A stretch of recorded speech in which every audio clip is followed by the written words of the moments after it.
చైతన్య రథం ప్రేక్షకులకు స్వాగతం, నమస్కారం. నేటి మన చైతన్య రథంలోని ప్రధాన వార్తలు. రంజాన్ ఓ గొప్ప ఆచారం. క్రమశిక్షణ, దాతృత్వం, ధార్మిక చింతనల కలయికే పవిత్ర రంజాన్. పేద ముస్లింలకు ఆర్థిక పరిపుష్టినిస్తా వక్ఫ్ బోర్డు ఆస్తుల పరిరక్షణకు ప్రత్యేక చర్యలు. ప్రభుత్వ ఇఫ్తార్లో సీఎం చంద్రబాబు నాయుడు మత పెద్దలతో కలిసి ప్రత్యేక ప్రార్థనలు చేసిన సీఎం. రంజాన్ మాసం సందర్భంగా విజయవాడలో రాష్ట్ర ప్రభుత్వం ఇచ్చిన ఇఫ్తార్ విందులో పాల్గొన్నాను. రాష్ట్రానికి, ప్రజలకు అంతా మంచి జరగాలని ముస్లిం సోదరులతో కలిసి అల్లాను ప్రార్థించాను. ముస్లిం మైనారిటీ వర్గానికి నాడు, నేడు, రేపు ఎప్పుడు అండగా ఉంటానని తెలియజేశాను. పవిత్ర రంజాన్ మాసంలో ముస్లిం సోదరులతో గడపడం నాకు ఎంతో సంతృప్తినిచ్చిందన్నారు సీఎం చంద్రబాబు నాయుడు. స్మార్ట్ ఆంధ్రప్రదేశ్ ఫౌండేషన్కు 50 లక్షల విరాళం మంత్రి నారా లోకేష్కు చెక్ అందజేసిన పరమేశ్ బయోటెక్ లిమిటెడ్ ఎండి. నీళ్లు వదిలేలోపే నిధులు పారిస్తా, నాడైనా, నేడైనా, రేపైనా పోలవరానికి న్యాయం చేసింది చంద్రబాబు నాయుడు గారు ఒక్కరే. నిర్వాసితులకు న్యాయం చేసింది కూడా ఆయన ఒక్కడే. గత పాలకులు ఎన్ని హామీలు ఇచ్చినా మాట నిలుపుకునే ప్రయత్నం చేయలేదు. తెలుగుదేశం పార్టీ 2014-19 కాలంలో పోలవరాన్ని 72% నిర్మించి నిర్వాసితులకు 4,000 కోట్ల చిల్లర నిధులు విడుదల చేసింది. మళ్ళీ కూటమి ప్రభుత్వం వచ్చినాకే 800 కోట్ల రూపాయల చిల్లర నిధులు విడుదల చేసి వారికి అండగా నిలబడింది, వారిని ఆదుకుంది. ఇదే విషయాన్ని చంద్రబాబు నాయుడు గారు ప్రస్తావిస్తూ పోలవరం పర్యటనలో ఆయన ఆ నిర్వాసితులకు ఇచ్చిన హామీ ఏంటో ఒకసారి చూద్దాం. పోలవరం ప్రాజెక్టు నిర్మాణ పనులను క్షేత్రస్థాయిలో పరిశీలించాను. 9 నెలల కాలంలో కూటమి ప్రభుత్వం తీసుకున్న చర్యలతో గాడిన పడిన పోలవరం పనుల పురోగతిని అధికారులను అడిగి తెలుసుకున్నాను. నిర్వాసితులతో సమావేశమై సమస్యలు, అవసరాలు తెలుసుకున్నాను.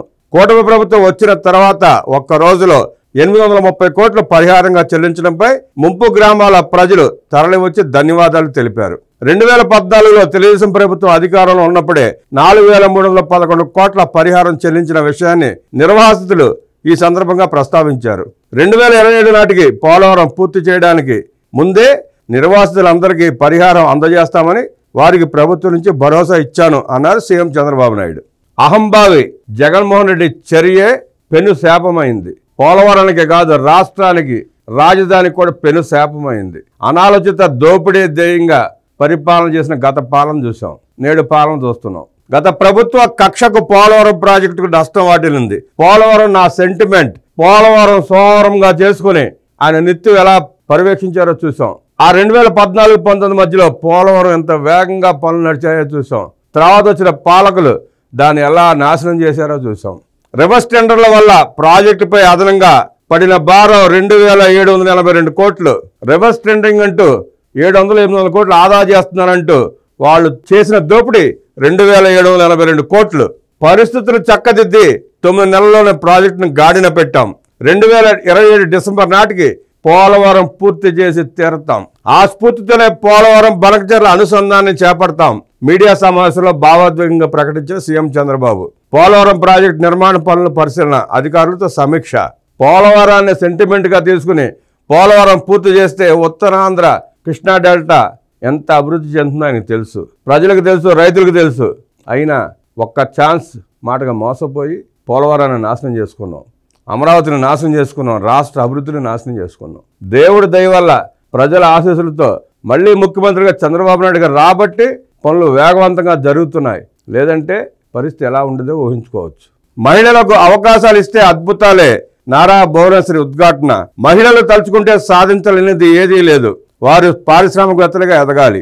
వారి ఆర్థిక స్వావలంబన కోసమే సీఎం చంద్రబాబు డ్వాక్రా తెచ్చారు. కుప్పంలో ఎలిప్ ఆధ్వర్యంలో మహిళలకు శిక్షణా కార్యక్రమాన్ని ప్రారంభించిన భువనేశ్వరి. ఏపీ ప్రజలకు 5 ఏళ్ల తర్వాత మళ్లీ స్వాతంత్రం వచ్చింది. ఎన్డీఏ పాలనలో అందరికీ మంచి జరుగుతుంది. సీఎం చంద్రబాబు చెప్పారంటే చేసి చూపిస్తారు. మహిళలు ఆర్థికంగా బలంగా ఉండాలన్నదే ఆయన ఆశయం. 2వ రోజు కుప్పం పర్యటనలో నారా భువనేశ్వరి. ఇది మీ ప్రభుత్వం, ధైర్యంగా ఉండండి. అర్హులెవరికి అన్యాయం జరగకుండా చూసే బాధ్యత నాది. 2027 డిసెంబర్ నాటికి పూర్తి చేస్తా. మాయ మాటలు కాదు, చెప్పింది చేసి చూపించే ప్రభుత్వం ఇది. గత ప్రభుత్వంలో మిమ్మల్ని పట్టించుకున్న నాదుడే లేడు. మీ ఆదాయం, జీవన ప్రమాణాలు పెంచేందుకు చర్యలు. నిర్వాసితులకు సీఎం చంద్రబాబు నాయుడు వరాల జల్లు. జగన్ రెడ్డి పాలనలో చాలా ఇబ్బందులు పడ్డామని నిర్వాసితులు వెల్లడి. సీఎంతో ముఖాముఖిలో నిర్వాసితుల ఆవేదన. పోలవరం ప్రాజెక్ట్ ఏపీకి జీవనాడి. ప్రాజెక్టు కోసం సర్వం త్యాగం చేసిన నిర్వాసితులకు న్యాయం చేయాల్సిన బాధ్యత ప్రభుత్వంపై ఉంది. వీలైతే పోలవరం ప్రాజెక్టు నుంచి నీళ్లు వదలక ముందే నిర్వాసితులందరికీ పునరావాసం పూర్తి చేస్తాం. 2027 డిసెంబర్ నాటికి ప్రాజెక్టు పూర్తి చేసి 2026 డిసెంబర్కే పునరావాసం కల్పించే కార్యక్రమానికి శ్రీకారం చుట్టాలని అధికారులను కోరుతున్నా. అందుకు అవసరమైన సిబ్బందిని ఇస్తాం అని ముఖ్యమంత్రి చంద్రబాబు పోలవరం నిర్వాసితులకు వరాలు కురిపించారు. పోలవరం ప్రాజెక్టు నిర్మాణ పనులపై సీఎం చంద్రబాబు గురువారం ఏరియల్ వ్యూ నిర్వహించారు. అనంతరం నిర్వాసితులతో ముఖాముఖి సమావేశం నిర్వహించారు. 2014లో మేము అధికారంలోకి రాకముందు నిర్వాసితులకు చాలా తక్కువ పరిహారం ఇచ్చారు. 2014లో ఎన్డీఏ ప్రభుత్వం వచ్చాక 4,311 కోట్ల పరిహారం చెల్లించాం. కానీ 2019లో వచ్చిన ప్రభుత్వం ఆ 5 ఏళ్లలో ఒక్కసారి మీ గురించి ఆలోచించడం కానీ పట్టించుకోవడం కానీ చేయలేదు. కనీసం మీ సమస్యల గురించి ఆలోచించిన దాఖలా కూడా లేదు. పోలవరం పూర్తవ్వాలంటే తెలంగాణలోని 7 ముంపు మండలాలు ఏపీలో విలీనం చేయాలని అప్పట్లో ప్రధాని మోదీని ఒప్పించాం. వీలైనంత వరకు మీకు న్యాయం చేసి ఆదుకోవాలని ముందుకు వెళ్ళాం. 2024లో కూటమి ప్రభుత్వం అధికారంలోకి వచ్చాక నిర్వాసితుల అకౌంట్లో 829 కోట్లు జమ చేశాం. 2014-2019 మధ్య మా ప్రభుత్వం ఇచ్చే పరిహారం సరిపోదని ప్రతిపక్షంలో ఉన్న జగన్మోహన్ రెడ్డి 10 లక్షల పరిహారం ఇస్తానన్నాడు, ప్రకటించాడు. కానీ ఇచ్చాడా? 5 ఏళ్ల వైసీపీ ప్రభుత్వంలో ఒక్క పైసా బాధితులకు ఇచ్చింది లేదు. కనీసం వరదలు వచ్చినప్పుడు కూడా మిమ్మల్ని పట్టించుకోలేదు. మళ్ళీ రానున్న రోజుల్లో అది చేస్తాం ఇది చేస్తామని చెప్పి మీ వద్దకు వస్తారు. గత పాలకులు పోలవరం ప్రాజెక్టుకు ఏ గతి పట్టించారో చూసాం. 2019లో మా ప్రభుత్వం మళ్ళీ అధికారంలోకి వచ్చి ఉండుంటే 2020కి ప్రాజెక్టు పూర్తయ్యేది. ఆలస్యం చేయడం వల్ల ఖర్చు భారీగా పెరిగింది. 400 కోట్లతో డయాఫ్రామ్ వాల్ కడితే వైసీపీ ప్రభుత్వం నిర్లక్ష్యం వల్ల కొట్టుకుపోయింది. ఇప్పుడు మళ్ళీ 990 కోట్లతో కొత్త డయాఫ్రామ్ వాల్ నిర్మిస్తున్నాం. ప్రజాధనాన్ని విచ్చలవిడిగా వృధా చేశారు. ఖర్చు పెట్టే ప్రతి పైసా మీకే చెందాలి. ప్రజల సొమ్మును ప్రజల కోసమే ఖర్చు చేయాలి తప్ప దుర్వినియోగం చేయకూడదని చంద్రబాబు ఉద్వేగంగా మాట్లాడారు. నేను సోమవారాన్ని పోలవరంగా మార్చుకుని పని చేశాను. 33 సార్లు ప్రాజెక్టుని సందర్శించాను. దళారులు మోసగాళ్లకు అవకాశం లేకుండా చేస్తాం. కొందరు పేర్లు తొలగించారని బాధితులు చెబుతున్నారు. విచారణ జరిపి చర్యలు తీసుకుంటాం. అర్హులైన ప్రతి ఒక్కరికి పరిహారం చెల్లిస్తాం. ఏ ఒక్కరికి అన్యాయం జరగలేవం. పోలవరానికి కేంద్రం ఇచ్చిన నిధులను గత పాలకులు ఇతర అవసరాలకు మళ్లించారు. ప్రాజెక్ట్ సకాలంలో పూర్తయి ఉంటే మీరు ఈ పాటికే స్థిరపడేవారు. పోలవరం హైడల్ ప్రాజెక్టు పూర్తయి ఉంటే 2,500 కోట్ల ఆదాయం వచ్చేది. దాన్ని ఆలస్యం చేయడంతో అదనపు భారం పడి ఖర్చు కూడా పెరిగిపోయిందని చంద్రబాబు ఈ సందర్భంగా నిర్వాసితులకు వివరించారు. మా ప్రభుత్వంలో జగన్మోహన్ రెడ్డి లాగా మాయ మాటలు చెప్పేవారు లేరు.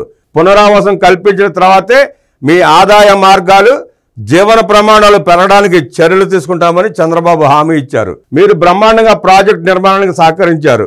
మీరు ధైర్యంగా ఉండండి. ఇది మీ ప్రభుత్వం, మనందరి ప్రభుత్వం. మంచిని మంచిగా చెప్తే మరింత మంచి జరుగుతుంది. మంచి చేసిన వారికి సహకరించకపోతే తప్పే అవుతుంది. ఈ ప్రభుత్వంలో దళారులు, దొంగలు, మోసగాళ్లు, మాయమాటలు చెప్పేవారు అసలు లేరు. చేసే పని మాత్రమే చెప్పి చేసి చూపిస్తాం. ప్రాజెక్టు కోసం గిరిజనులు ఎక్కువ త్యాగం చేశారు. ఇళ్లు నిర్మించుకునే గిరిజనులకు 70,000 అదనంగా మన కూటమి ప్రభుత్వం అందజేస్తుంది అని ఈ సందర్భంగా నిర్వాసితులకు గిరిజనులకు చంద్రబాబు నాయుడు గారు హామీ ఇవ్వడం జరిగింది.